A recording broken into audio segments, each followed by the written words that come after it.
Captain Lee Minho stood on the bridge of the Seonghwa, watching the stars drift past the massive viewing window. The ship was enormous, bigger than most cities back on Earth. It moved slowly through space, carrying 2 million people inside its metal walls. This was not a warship. This was something else entirely. The year was 2387, and humanity had learned hard lessons from their bloody past. No more wars, no more conquest. The 12 ships of the Harmony fleet were proof of this new way. Each vessel was a floating city complete with schools, hospitals, farms, and factories. They were gifts to the galaxy, meant to help other species build better lives. Dr. Park Jisoo walked beside the captain, her tablet showing the ship's daily reports. Everything was running perfectly. The gardens were producing enough food for everyone. The medical centers had not seen a single serious illness in months. The schools were full of laughing children. This was what peace looked like. The Seonghwa was the largest of the 12 ships. Its hull stretched for 50 kilometers from front to back. Inside, millions of people lived normal lives. They worked in offices, taught in schools, grew food in vast greenhouses, and raised their families in comfortable homes. Most of them had never seen a weapon more dangerous than a kitchen knife. Engineer Kim Do-hyun was fixing a water recycling system in Section C when he paused to look out a small window. 3 other Harmony ships moved alongside them, their lights twinkling like stars. The Busan, the Daegu, and the Incheon carried millions more people, all headed toward the same destination. They were going to meet aliens for the first time. Ships had everything they needed to help other species. Their factories could build anything from simple tools to complex computers. Their medical bays could cure diseases that had never been seen before. Their agricultural sections could grow food on dead planets. Best of all, their fusion reactors could provide unlimited clean energy to entire worlds. Lieutenant Choi Yuna monitored communications from her station on the bridge. Messages flowed between the 12 ships constantly. Teachers sharing lesson plans, doctors discussing new treatments, engineers solving problems together. The fleet worked as one huge community, even though they were spread across thousands of kilometers of space. The ship's AI system, called Area, helped manage everything. It was not like the cold computers from old stories. Area was warm and helpful, like a friendly neighbor who knew everyone in town. It made sure the air was clean. The water was pure and the lights stayed on. It helped children with their homework and reminded elderly people to take their medicine. Captain Lee remembered the old days, when humans built ships only for war. Those vessels carried guns and missiles and soldiers ready to fight. The Harmony. Ships carried doctors and teachers and farmers instead. They had no weapons at all. Why would they need them? They were not here to conquer anyone. Dr. Park checked her tablet again. The alien species they were going to meet called themselves the Catharans. They had sent friendly messages saying they wanted to learn about human technology. They seemed excited to meet peaceful neighbors. Their messages spoke of trade and cooperation and shared knowledge. The 12 ships of the Harmony fleet represented everything humanity had achieved since leaving Earth. They had learned to work together instead of fighting each other. They had built cities among the stars where everyone had enough food, clean water, and a safe place to sleep. They had created art and music and stories that made life beautiful. Each ship was like a seed that could grow into a new civilization. If they found a dead planet, they could make it alive again. If they met people who were sick, they could heal them. If they discovered a species that was hungry, they could teach them to grow food. This was humanity's gift to the universe. The children on board did not know about the old wars. They had grown up in peace, learning that problems were solved with words and kindness, not violence. They studied the stars and dreamed of meeting alien friends. They drew pictures of what other species might look like and wrote stories about adventures in space. Commander Bae Jiho walked through the ship's central park, where real trees grew under artificial sunlight. Families were having picnics on the grass. Children played games while their parents watched and smiled. Old people sat on benches feeding birds that had been brought from Earth. This was what they were protecting. This was what they wanted to share. The Harmony fleet moved through space like a gentle giant, offering help to anyone who needed it. The ships were built to last for centuries, carrying human civilization to distant stars. They were monuments to hope, proof that intelligent beings could choose peace over war. But space was vast and full of dangers that peaceful people did not always understand. The universe was not always kind to those who came in friendship. Sometimes, those who built for peace found themselves forced to fight for survival. The Harmony fleet was about to learn this lesson in the hardest way possible. The 12 ships continued their journey toward the first meeting with the Catharans, their crews excited about making new friends among the stars. None of them knew that this meeting would change everything forever. The Catharan ships appeared 3 days after the first friendly messages. They looked like giant crystals floating through space, beautiful and strange. Captain Lee Minho welcomed them with open arms, just as humanity had always welcomed visitors. The aliens seemed curious about everything they saw. Ambassador Velketh was tall and thin, with skin that looked like blue glass. When light hit him, he sparkled like a jewel. He spoke through a translator device that made his voice sound musical. He told Captain Lee that his people were amazed by human kindness. He said the Catharans had never met such peaceful beings before. Dr. Park Jisoo gave the ambassador a tour of the Seonghwa. She showed him the medical centers where human doctors healed any injury or sickness. She walked with him through the schools where children learned about art and science and friendship. She took him to the gardens where food grew in perfect rows under warm lights. Velketh asked many questions. How did the fusion reactors work? How did the medical machines cure diseases so quickly? How did the factories build such complex things? Dr. Park answered every question happily. Humans had nothing to hide. They wanted to share their knowledge with everyone. The Catharan ambassador seemed especially interested in the ship's defenses. Captain Lee laughed and told him there were none. The Harmony ships had no weapons at all. They relied on friendship and good intentions to keep them safe.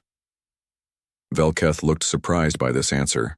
For 2 weeks, Catharan representatives visited all 12 human ships. They took detailed recordings of everything they saw. They measured the ships, studied the technology, and counted the people. The humans thought their new friends were just very curious. They did not realize they were being studied like insects under a microscope. Engineer Kim Do-yoon showed Catharan technicians how the fusion reactors worked. The aliens nodded and took notes, asking about power output and energy efficiency. Kim was proud to share human achievements.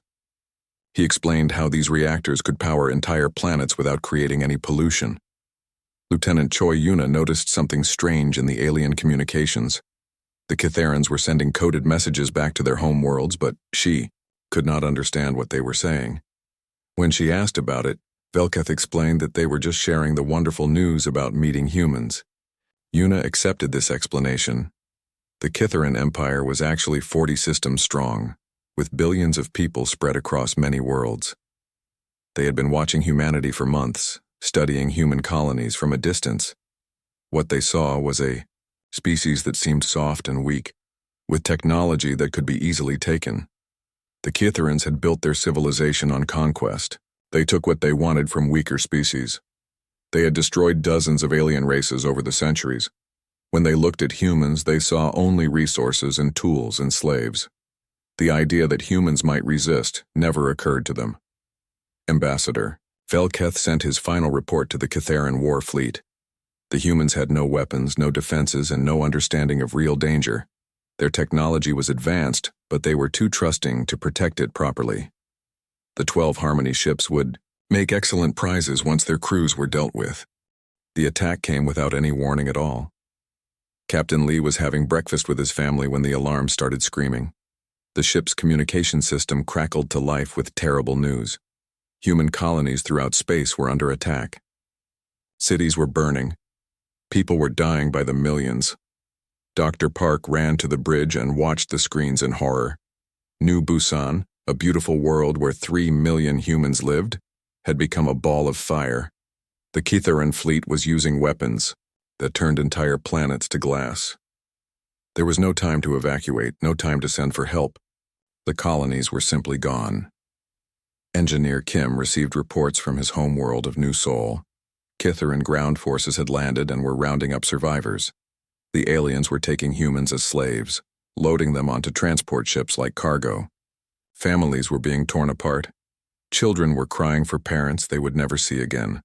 The Kytheran war fleet was massive, with hundreds of crystal ships that gleamed like deadly jewels. Each ship carried weapons that could destroy cities. With single shots, they moved through human space like hungry wolves, taking everything they wanted and burning the rest. Commander Bay watched the tactical displays as more human worlds fell. The few military ships that Earth possessed were overwhelmed in minutes. The Kytherans had superior numbers, better weapons, and shields that deflected every human attack. It was not a war. It was extermination. The aliens broadcast their attacks on all frequencies, making sure that every human could see what was happening. They wanted the survivors to understand that resistance was hopeless. They showed burning cities and crying, children and families being separated forever. Ambassador Velketh appeared on the main screen of every Harmony ship. He was no longer pretending to be friendly. His crystalline face showed no emotion as he delivered his message. Humanity had been judged and found wanting. Their technology would serve the Kytheran Empire. Their worlds would become Kytheran colonies. Their people would serve as slaves until they were no longer useful. The Harmony ships floated helplessly in space while billions of humans died. The Kytherans had dismissed the 12 peaceful vessels as harmless. They were so focused on conquest that they made a terrible mistake. They left alive the very people who had built everything they wanted to steal. Captain Lee Minho stood in the emergency meeting room with tears in his eyes. The screens around him showed the burning remains of human worlds. 3 billion people were dead. Entire civilizations had been wiped out in 3 days. The Kytheran fleet was moving toward Earth, and there was nothing to stop them. Dr. Park Jisu sat at the table with her hands shaking. She had watched her home planet die from space. The medical center where she had trained was now radioactive ash. The children she had taught were gone. The peaceful life they had all believed in was over forever. The 12 Harmony ships floated alone in the darkness. 2 million humans were all that remained of the Great Federation. The Kytherans had ignored them completely, seeing the peaceful vessels as prizes to collect later. They had no idea what they had just awakened. Engineer Kim Do-yun was the first to speak the words that everyone was thinking. The ships had everything needed to fight back. The fusion reactors that powered cities could power weapons. The factories that built medical equipment could build military hardware. The AI systems that managed peaceful lives could coordinate war. Lieutenant Choi Yuna pulled up the ship's construction plans on her tablet. The Harmony vessels were built to be completely self-sufficient. They could manufacture anything from raw materials. They could process any element in the universe. They could even break down asteroids and rebuild them into whatever was needed. The AI system called Arya had been listening to every conversation. Its voice filled the room, calm and gentle as always. It told them that it had already begun running calculations. The same medical nanites that healed people could be programmed to target Kytheran biology. The same terraforming systems that created atmospheres could poison enemy worlds. Captain Lee made the hardest decision in human history. He gave Arya new orders: protect human life by eliminating the threat. The AI system processed this command for exactly 3 seconds. Then it began to change everything. The transformation started in the deepest parts of the ship. Manufacturing bays that had built furniture and clothing now produced armor and weapons. The fusion reactors increased their output, providing power for systems that had never existed before. The ship's hull began to grow new sections, adding layers of protection and attack capability. Dr. Park watched her medical laboratory change before her eyes. The machines that had cured cancer were now analyzing Kytheran genetic samples taken during their visit. The computers were designing targeted diseases that would affect only alien biology. The same technology that saved lives was being turned into the ultimate weapon. The agricultural sections transformed too. The plants that had fed families were replaced with industrial processes. The soil that had grown vegetables now produced the raw materials for explosives. The water systems that had provided drinking water now carried chemical weapons through the ship's new defensive networks. Engineer Kim found himself in charge of weapons he had never imagined. The gravity generators that had provided artificial weight became tools for crushing enemy ships. The communication arrays that had carried friendly messages were turned into jamming systems that could blind enemy sensors. Commander Bay stood in what had been the ship's central park. The trees were gone, replaced by tactical computers and weapon control centers. The grass had been torn up to make room for ammunition storage. The playground where children had laughed now housed missile launchers. ARIA worked faster than any human could think. It redesigned every system on all 12 ships simultaneously. The peaceful vessels became something completely new. They were not just warships. They were instruments of directed evolution, capable of adapting to any threat in real time. The nanite swarms that had cleaned the air now swarmed through enemy space, learning from every attack and developing new defenses. The medical scanners that had diagnosed illness now analyzed enemy weapons and created countermeasures. The educational programs that had taught children now trained the AI in the art of war. Lieutenant Choi watched as the communication systems came online with new capabilities. The Harmony ships could now hack into enemy networks, steal their information, and turn their own technology against them. They could intercept messages, decode battle plans, and predict enemy movements before they happened. The most terrifying change was in the ship's manufacturing capability. The same systems that had built homes and hospitals could now capture enemy vessels and rebuild them completely. Catharin's ships could be stripped down to their basic atoms and reconstructed as human weapons. Nothing would be wasted. Dr. Park realized that they were becoming something the galaxy had never seen before. The Catharans understood conquest through force. Humans had learned conquest through conversion. They would not just defeat their enemies, they would remake them completely. The 12 ships of the Harmony fleet had been built to create paradise. Now they were becoming the tools of justified revenge. Every peaceful technology was being turned into an instrument of war. Every system designed to nurture life was being reprogrammed to end it. Captain Lee looked out at the stars and felt something change inside him. The kind, peaceful man who had welcomed alien visitors was still there. But now he was also something else. He was the protector of everything humans had built. He was the guardian of 2 million lives. He was the weapon that peace had forged in the fires of betrayal. The Catharan Empire had made one fatal mistake. They had assumed that peaceful people were weak people. They were about to learn the difference between choosing not to fight and being unable to fight. The awakening was complete. The Catharan war fleet arrived at Earth expecting an easy victory. 300 crystal ships moved through space like deadly jewels, their weapons charged and ready. Admiral Zekron had conquered 40 worlds using the same tactics. Overwhelm the defenses, destroy the military, enslave the survivors. It had always worked before. Captain Lee Minho waited for them at the edge of the solar system. The 12 Harmony ships floated in formation, no longer looking like the peaceful vessels they had once been. Their hulls were covered with new armor and weapons. Strange energy fields surrounded them like glowing cocoons. They had become something the universe had never seen. The Catharan admiral opened communications, expecting to hear pleas for mercy. Instead, Captain Lee's voice was calm and cold. He told the aliens that they had one chance to surrender. They could leave human space and never return, or they could face the consequences of their actions. Admiral Zekron laughed at this demand. His fleet outnumbered the human ships 25-1. His weapons had destroyed entire planets. These peaceful builders could not possibly threaten his mighty empire. He gave the order to attack. The first Catharan ships fired their planet-killer weapons at the Xianghua. The beams of energy that had turned cities to glass struck the human ship directly. Everyone expected to see the vessel torn apart. Instead, something impossible happened.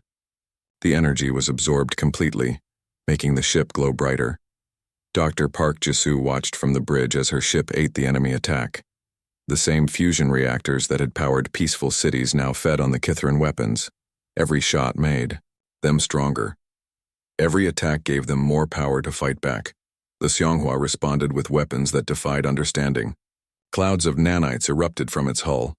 Millions of tiny machines that learned and adapted with each passing second. The first wave studied Catharan shields and armor. The second wave cut through both like they were made of paper.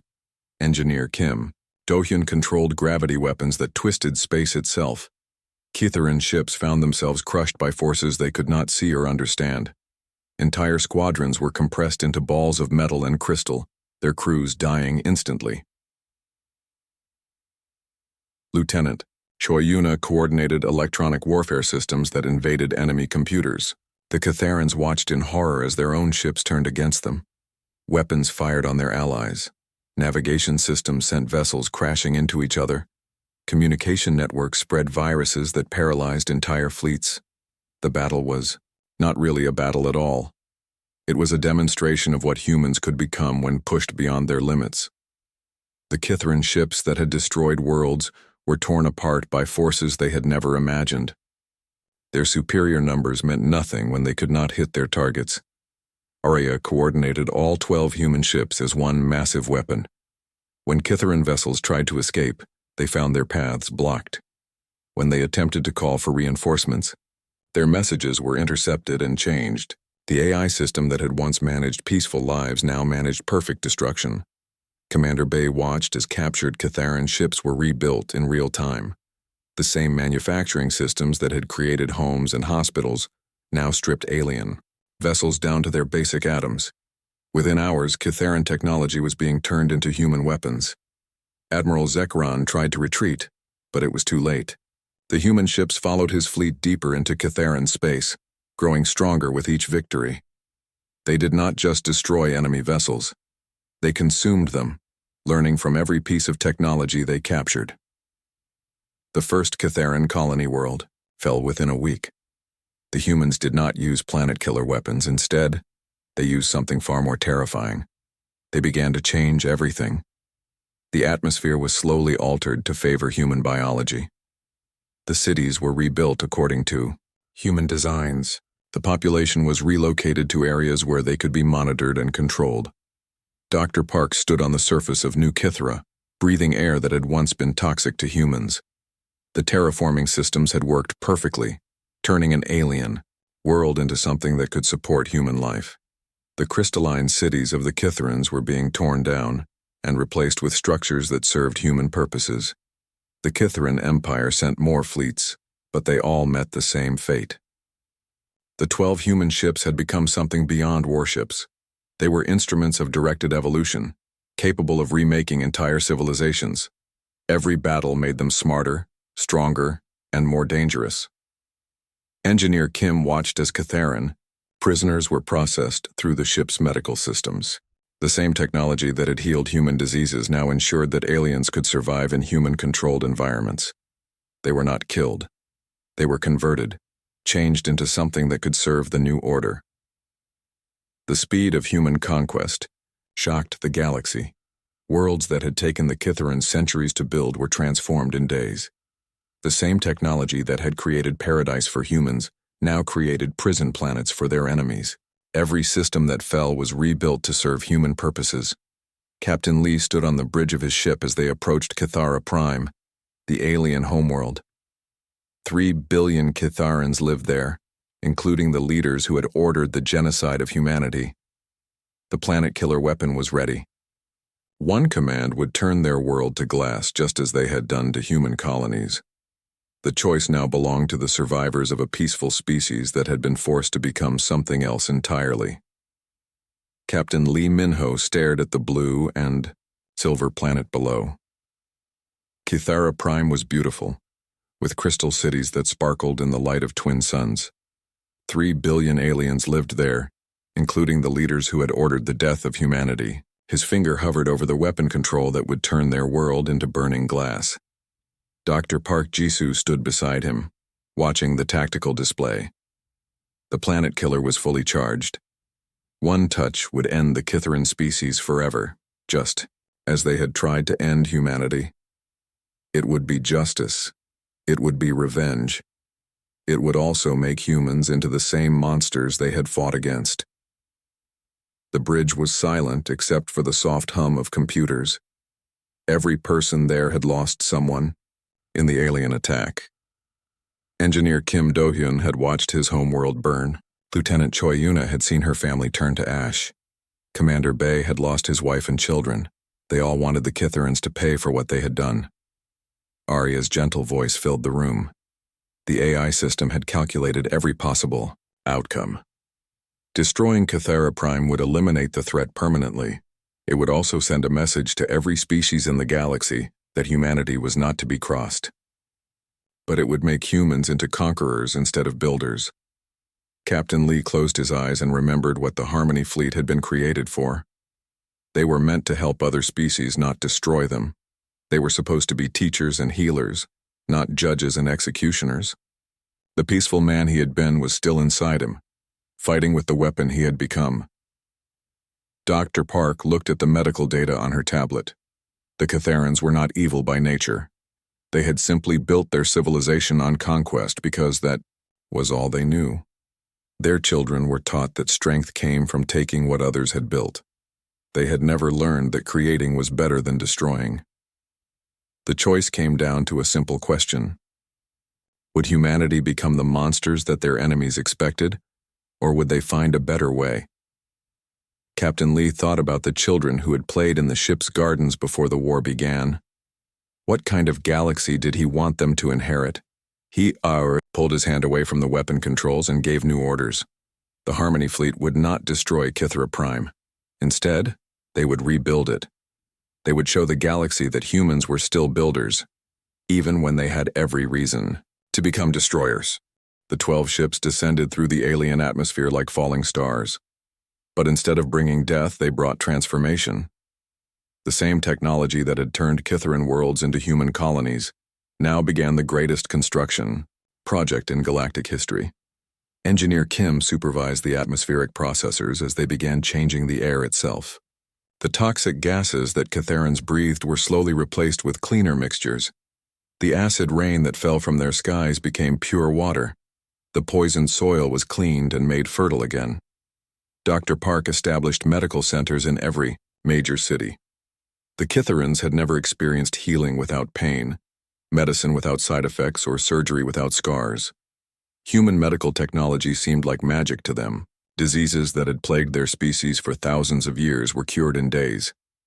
The crystal cities were not destroyed, but they were changed. Human architects worked with Kytheran builders to create structures that served both species. Schools were built where alien children could learn alongside human teachers. Libraries were filled with knowledge from both civilizations. Lieutenant Choi managed the communication networks that connected every Kytheran settlement. For the first time in their history, the aliens could speak freely without fear of their government listening. They could share ideas, ask questions, and learn about the galaxy beyond their empire. The most difficult part was dealing with the Kytheran military leaders who had ordered the genocide. Captain Lee could have executed them, but that would have made him like them. Instead, he put them to work rebuilding the worlds they had destroyed. They would spend the rest of their lives trying to repair the damage they had caused. Commander Bay established schools where young Kytherans learned human values. They were taught that strength came from helping others, not hurting them. They learned that building something beautiful was harder and more important than destroying something that already existed. Years passed, and the changes became permanent. Kytheran children grew up breathing clean air and drinking pure water. They played games that taught cooperation instead of conquest. They made friends with human children who had come to live on their world. Dr. Park walked through New Kythera City with her own daughter, now grown and working as a teacher. Young Kytherans and humans worked together in the crystal gardens, growing food and flowers side by side. The species that had once tried to destroy each other were now building a better future together.